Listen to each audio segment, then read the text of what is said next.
Dugaan korupsi yang menyeret nama menteri dalam kabinet Presiden Joko Widodo bukan pertama kali terjadi dan paling baru adalah nama Menteri Pertanian Syahrul Yassin Limpo yang hari ini baru diperiksa sebagai saksi oleh KPK. Bahkan kemudian jika kita runut ke belakang sejak periode pertama sudah ada 5 nama Menteri Joko Widodo yang terjerat. Imam Nahrawi, Idrus Marham, Juliari Batubara, Edi Prabowo hingga Johnny G. Plate di awal tahun ini. Lalu di mana celahnya? Mengapa kemudian tindak pidana ini terus dapat berulang terjadi?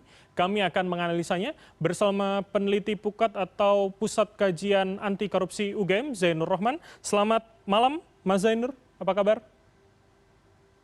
Selamat malam, Mas Bram. Kabar baik? Alhamdulillah dalam kabar baik, Mas Zainur. Langsung saja, artinya celahnya di mana? Kalau kita lihat kan ini pasti soal perizinan, penyaluran dana, bahkan gratifikasi. Dan ini kalau kita lihat motifnya bukan motif baru yang hanya terjadi di rezim ini saja. Bahkan periode presiden sebelumnya juga terjadi hal demikian pada menteri-menteri yang tertangkap.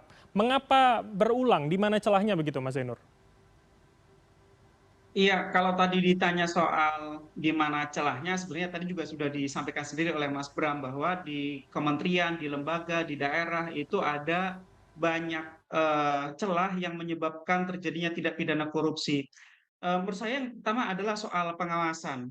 Pengawasan ini sampai sekarang masih jadi problem yang sangat serius di dalam jalannya pemerintahan. Pengawasan yang utama kan adalah pengawasan internal oleh Inspektorat Jenderal maupun oleh BPKP. Kita tahu bahwa pengawasan internal itu sama sekali tidak efektif untuk mencegah, apalagi untuk menindak terjadinya tindak pidana korupsi. Kenapa pengawasan secara internal ini tidak efektif? Karena seorang irjen posisinya berada di bawah menteri atau kepala lembaga atau kepala daerah. Oke. Sehingga ada rasa enggan, rasa tabu, tidak berani untuk melakukan koreksi terhadap kesalahan-kesalahan yang dilakukan oleh atasan mereka. Jadi kalau misalnya sebenarnya Inspektorat Jenderal tahu ada satu penyelewengan, penyimpangan, bahkan menjurus pada tindak pidana korupsi yang dilakukan oleh menteri, itu tidak mungkin dapat melakukan koreksi secara efektif. Kalau melakukan koreksi pun bisa dilakukan pemberhentian atau dimutasi, kemudian akan diisi oleh orang kepercayaan dari menteri. Nah, yang kedua adalah dari banyaknya prosedur penyelenggaraan pemerintahan, memang kita masih punya banyak sekali celah. Yang pertama misalnya dalam pengadaan barang dan jasa, sampai sekarang peran dari menteri, kepala lembaga maupun kepala daerah untuk mempengaruhi bahkan menentukan para pemenang tender itu masih sangat besar. Mhm. Yang ketiga adalah dalam hal pemberian izin. Nah, izin ini sampai sekarang masih menjadi primadona untuk dijual kepada para peminta Baik, izin, Mas khususnya Zainur. adalah Mhm. dari kalangan Oke. pebisnis, Bang Bram. Oke, sebelum kita mengarah ke soal transparansi, saya ingin fokus dulu bagaimana soal sistemnya. Artinya sistemnya memang memungkinkan para menteri ini untuk kemudian bisa melakukan hal-hal tersebut. Artinya seberapa perlu soal pengawasan tadi kita membuat lebih holistik lagi, tidak hanya dari internal mereka begitu? Ya, menurut saya salah satu yang perlu kita pikirkan adalah bagaimana bisa membuat Inspektorat Jenderal itu punya independensi di dalam. Mhm. Kenapa? Karena selama Inspektorat Jenderal ini mudah untuk diintervensi dan ditaklukkan oleh menteri, kepala lembaga atau kepala daerah, selama itu pula pengawasan oleh Inspektorat Jenderal tidak akan pernah efektif.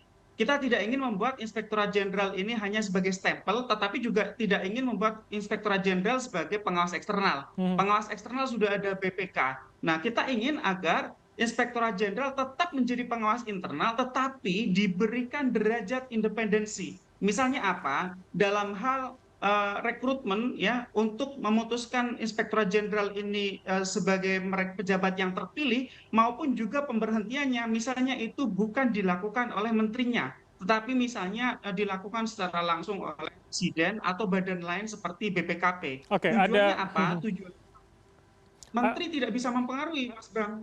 Ada sistem di luar kewenangan menteri begitu yang kemudian harus diperkuat agar kemudian bisa mengawasi dengan baik. Nah, soal transparansi, bagaimana kemudian hari ini ketika semua latah digitalisasi, semua seakan-akan terlihat ini juga masih bisa dilakukan. Apalagi tadi Anda mengatakan soal pengadaan, soal perizinan ini kan menjadi lahan yang rasanya dari waktu ke waktu selalu ada begitu tindak pidana yang terjadi di ranah itu. Ya, digitalisasi itu sebenarnya kan peluang ya, peluang bagi negara untuk membuka seluas-luasnya kepada masyarakat mengenai bagaimana negara itu dijalankan dalam proses pemerintahan. Tetapi pada kenyataannya digitalisasi ini juga masih sangat terbatas ya. Yang dibuka melalui sarana digital itu adalah hal-hal yang sudah jelas itu terbuka, tetapi proses-proses penentuan kebijakan publik yang terkait dengan perizinan, alokasi kuota impor ekspor, Hmm, atau juga terkait dengan pengadaan barang dan jasa, itu masih berada di dalam kamar gelap, Bang Bram, di mana di dalamnya itu terjadi transaksi-transaksi jual beli begitu ya antara seorang pejabat negara dengan dunia bisnis, kemudian sebagai imbalannya para penyelenggara ini mendapatkan sejumlah gratifikasi, kemudian akhirnya proses pemerintahan tersebut tidak dapat berjalan sebagaimana mestinya. baik. Kita tahu kemudian barang dan jasa yang dihasilkan kemahalan dengan kualitas rendah, perizinannya juga tanpa syarat yang dipenuhi juga bisa lolos, kuota impor ekspor diberikan kepada mereka-mereka yang sudah menjadi kroni atau selama ini memberikan servis kepada para pejabat kita, Bang Baik, Bram. baik, oke. Mas Zainur, kalau kita lihat paling tidak dari 5 menteri yang sudah ditetapkan sebagai tersangka, sudah menjalani proses hukum saat ini kan adalah menteri-menteri yang berasal dari partai pendukung pemerintah dalam kabinet begitu. Apakah Pukat UGM juga memiliki kajian soal apakah ini kemudian mempengaruhi secara psikologis begitu? Akhirnya mereka merasa lebih aman, lebih nyaman, dan merasa lebih tidak akan ditindak dibandingkan oposisi misalkan. Adakah hal tersebut terjadi?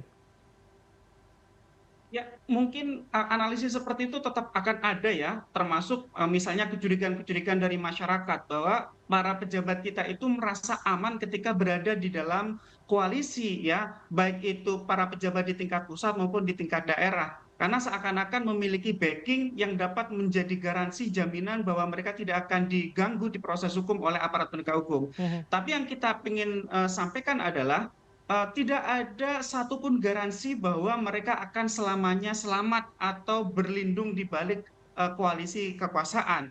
Suatu saat pergantian kekuasaan itu mutlak terjadi. Begitu juga dengan roda kekuasaan itu akan berputar, tidak selamanya yang sedang berkuasa akan terus berkuasa. Bisa jadi di kemudian hari akan digantikan oleh penguasa yang lain. Mhm. Di mana itu juga bisa menjadi resiko bahwa kalau belum sekarang, suatu saat proses hukum bisa dilakukan oleh aparat penegak hukum. Oleh karena itu, pesannya adalah jangan sekali-kali melakukan korupsi sehingga dapat menjadi celah bagi rival untuk melakukan tembakan dan memanfaatkan situasi untuk menjatuhkan. Ya, apalagi kalau kita lihat di masa pemerintahan Presiden Jokowi pun ada 5 menteri dari partai politik yang berada di dalam koalisi itu ternyata juga diproses oleh aparat penegak hukum, sehingga seharusnya dengan bukti 5 menteri diproses itu bisa menjadi bukti bahwa politisasi atau kriminalisasi itu tidak terjadi.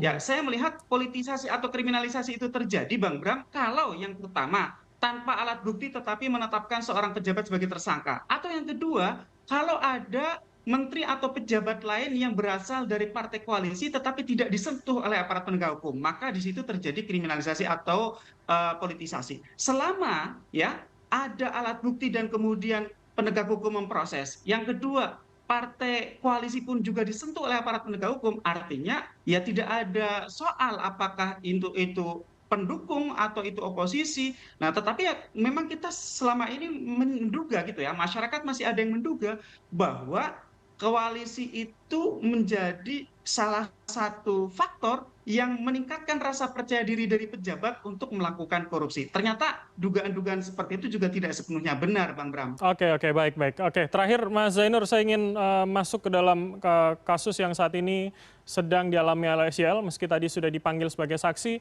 Bagaimana Anda melihatnya? Apakah ini akan bisa lebih dalam lagi atau nanti kita akan melihat KPK akan fokus pada aktor-aktor lainnya? Ya, saya percaya kalau KPK yang menangani, KPK pasti akan menargetkan pemimpin tertingginya. Saat ini masih dalam tahap penyelidikan, Mhm. meskipun ada kabar angin bahwa sebenarnya KPK sudah menetapkan para pejabatnya, termasuk pejabat tertingginya begitu ya. Nah, saya berharap KPK tidak terlalu mengulur waktu sehingga kemudian timbul spekulasi publik. Yang kedua, segeralah ambil keputusan jika memang sudah cukup alat bukti, 2 alat bukti yang cukup, KPK segera umumkan sehingga ada transparansi, ada akuntabilitas, masyarakat bisa ikut mengawal prosesnya, tidak ada kasakusuk, tidak ada proses kemudian ada jual beli, ada kemudian pengaruh dari pihak-pihak yang berkepentingan atau juga kemudian masuk pengaruh-pengaruh secara politik. Nah, kita ingin KPK gerak cepat karena KPK sudah memanggil pemimpin tertingginya seorang menteri, ya KPK segera kemudian mengambil sikap setelah melakukan pemeriksaan terhadap menteri yang bersangkutan.